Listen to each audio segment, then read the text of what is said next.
Who want one last trip to the long trail?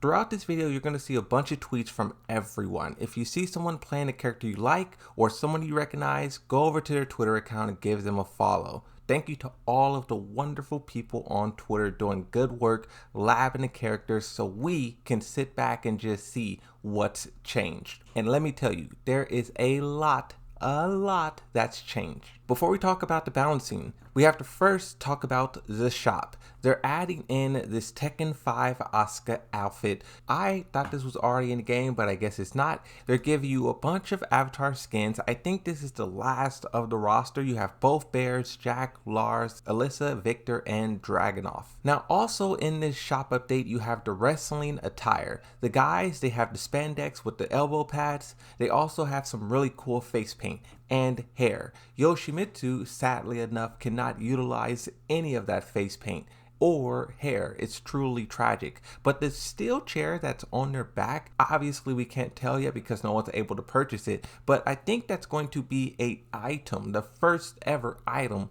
sold through the store. Now the developers do have to be careful with this because you don't want to add an item in the game that's too powerful that could cross the line of pay to win. Literally paying for an advantage, a item, something that affects gameplay. They do want to be careful about that, but regardless, these skins look, they're all right. They're getting better and better and better. I really do like the female skins, the different colors, face paint, the hair. That is absolutely fire. They're stepping up their game. Now, let's talk about the actual balance for the game because it is pretty much madness. If you look at this general chart that Kirby the Daddy Gaming made, crazy name. This person gave us a simple breakdown of all the characters who was buffed and nerfed, and you can see the only character who has 2 arrows going down in the top right corner is Feng Wei. Over the character name it says dead. Just generally looking at the clips of Feng Wei, you can see that the update hit him pretty hard. Kokomo was doing some labbing and he was not happy with what he was finding. He's talking about switching characters but not having enough time to be prepared for the next tournament. His Oki at the wall is completely shot now, even in heat.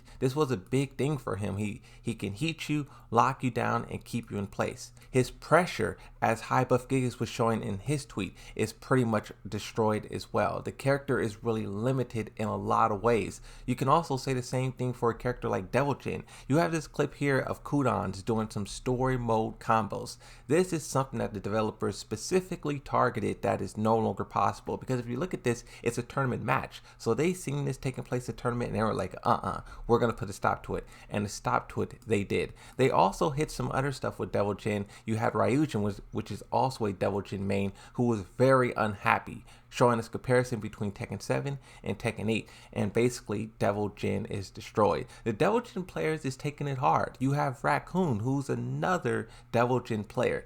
Bro was literally crying on stream because the update was so bad for his character. Who are they trying to rap by nerfing Devil Jin? Michael Murray, fix fucking Devil Jin, nigga! Even Nee weighed in on the discussion and says, it seems that characters who show strong performance in TWT has been nerfed, but the direction for Fang and Devil Jin is a little too hard to understand. They're said to be good characters, but they never dominated in the TWT yet. Still, the nerfs keep happening. It's a bit of a shame. One character who was really amazing me with all of the clips that was being shown was Brian Fury. Brian Fury, I don't remember what happened to him in the update, but as for what Twitter is showing, this guy is a monster now. Over and over and over again, it seems like his hitboxes and the way that he's able to evade and slip out and then also whiff punish is incredible. You press him down and then he rises up with a knee. You try to plus frames him, he sidesteps out, ton upper. That guy is an absolute monster. And even in terms of combo damage, his combo damage is pretty good. You know, I don't really advocate for characters to be nerfed. I think that's it's a very sticky subject, right? But at the same time, I do think Brian Fury's wall tech was really insane. So to see that he still has that really strong wall tech, he has good combo damage, and now he has this weird like evasive, punishing like play style, I think we're going to see Brian Fury rise up on the list and be one of the strongest characters. Don't be surprised if you see Nee doing something incredible in tournaments. Brian Fury is kind of on that caliber. Now, speaking of another character who's on that caliber, you got to talk about King. So many people on Twitter was just looking at his ability to wave dash and all of the different possibilities that come and all of the different possibilities that can come out of it. You have launchers, you have grabs, you have tracking grabs, you have giant swings, you have just immense pressure. Yes, they wanted to change the throws so it doesn't track, and they also wanted to make sure King didn't lose a lot of his ability to pressure the opponent, and he also didn't fall out of the meta. But this change is very, very powerful. A lot of people are looking at what he can do, and they're basically calling him King, the grappler Mishima, as King J says in his tweet. Of course, the majority of King players will not be able to utilize this wave dashing technique. Most of the people who tried will just get hit with a hop knee and sent to the gulag. But the players who really understand King, they're going to utilize these matchups and really put a hurting on the player. And that's my whole thing with buffs anyways. I feel like buffs can only make a good player better.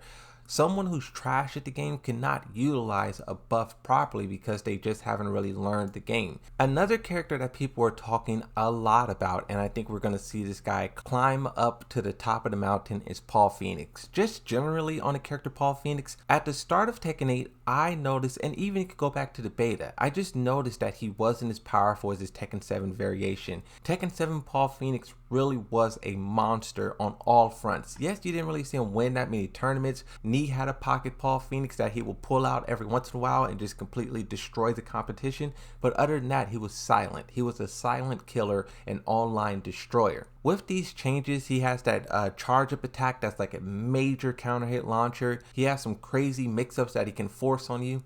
This guy is going to be a absolute monster. When I look at him, you know, I always think, can I flash it? I'm a Yoshi main. That's the first thing that comes to mind. And as I'm looking at some of this stuff, I don't think the flash will beat it. Maybe the spin, but I think we're all going to be in a world of hurt until we can figure out a way to deal with this matchup.